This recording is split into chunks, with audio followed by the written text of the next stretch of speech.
सभी साईं भक्तों को ओम साईं राम, जय साईं राम। बाबा का चैनल श्रद्धा सबरी चैनल में आपका स्वागत है। और आज हम लोग बात करेंगे साईं सचरित। साईं सचरित के 11 और 15वां अध्याय।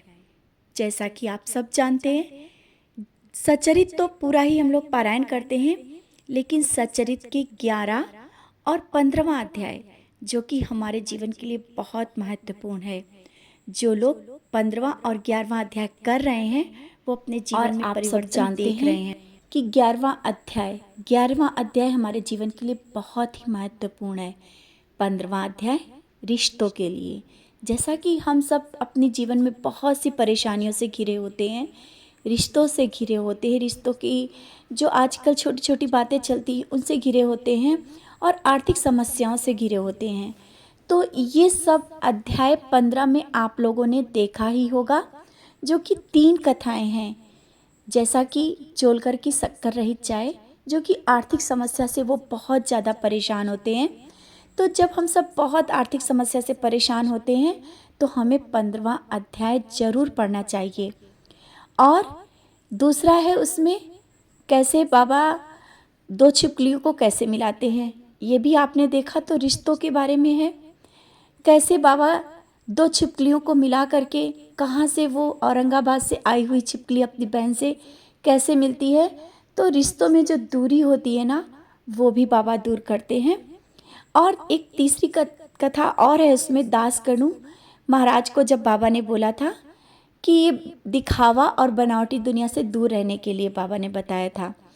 जब बाबा के वो भजन करने जा रहे थे तो बाबा ने उन्हें यही शिक्षा दी थी कि ये जो बनावटी और दिखावे जो कपड़े पहने हो, वस्त्र पहने हो, इन्हें निकाल के साधारणता अपने अपने गुणगान, जैसा तुम मेरा गुणगान करते हो तो अपनी प्रतिभा को निखारो।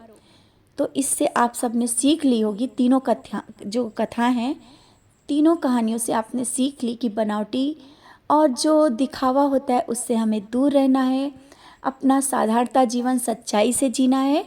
और जब हम 15वां अध्याय पढ़ते हैं ना, तो ये सब जीवन में आ ही जाता है, क्योंकि जो हमारे जो आसपास जो दिखावा होता है ना, वो दूर हो जाता है और आर्थिक समस्याएं भी दूर होती हैं और रिश्तों में जो दूरी होती है वो भी ख़त्म हो जाती हैं। तो जब हमारे जीवन में ये तीनों चीज़ें ख़त्म हो जाएंगी ना, तो हमारा जीवन सुखी हो ही जाएगा।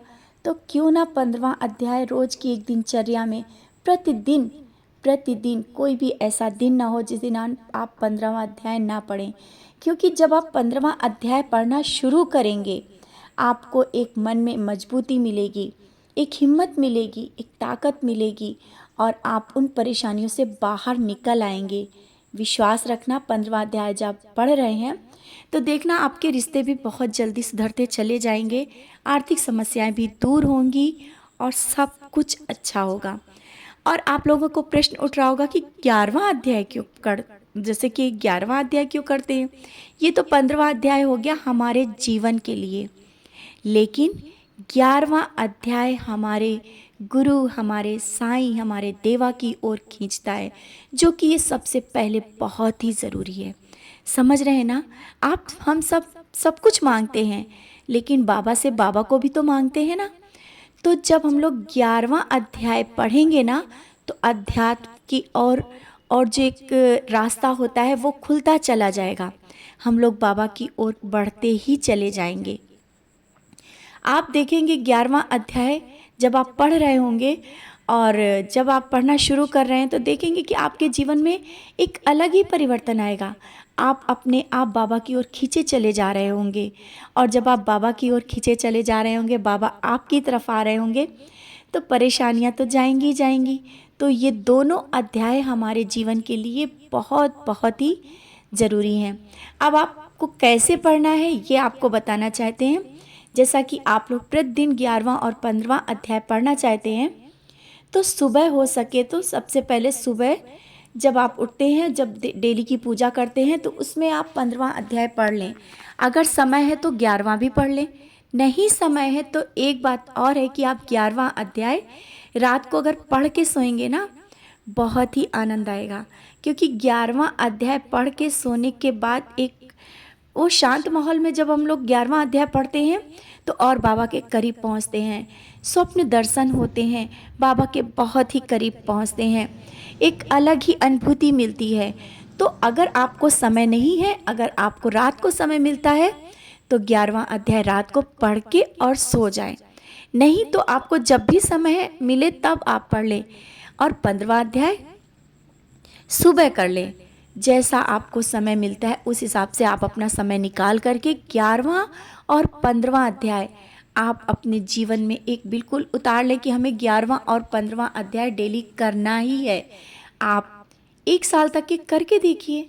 अरे कुछ नहीं, 1 महीना करके देखिए, ज़्यादा नहीं कहते हैं, सिर्फ आप 1 महीना ही करके देखेंगे ना, 1 महीने में ही आपके जीवन में बहुत से परिवर्तन आने लगेंगे।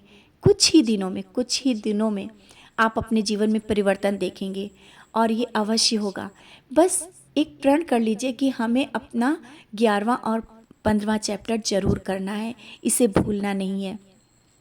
आप अपने जीवन में बहुत से चमत्कार देखेंगे। चमत्कार की जो आशा रखते हैं वो चमत्कार अवश्य होंगे। क्यों ना इसी गुरुवार से आप सब लोग 11वां और 15वां अध्याय शुरू करें, क्योंकि गुरुवार बाबा का दिन होता है। उस दिन से शुरू करें और रेगुलर आप 11वां और 15वां अध्याय करें, अपने जीवन में परिवर्तन लाएं। इसी के साथ ओम साई राम, जय साई राम।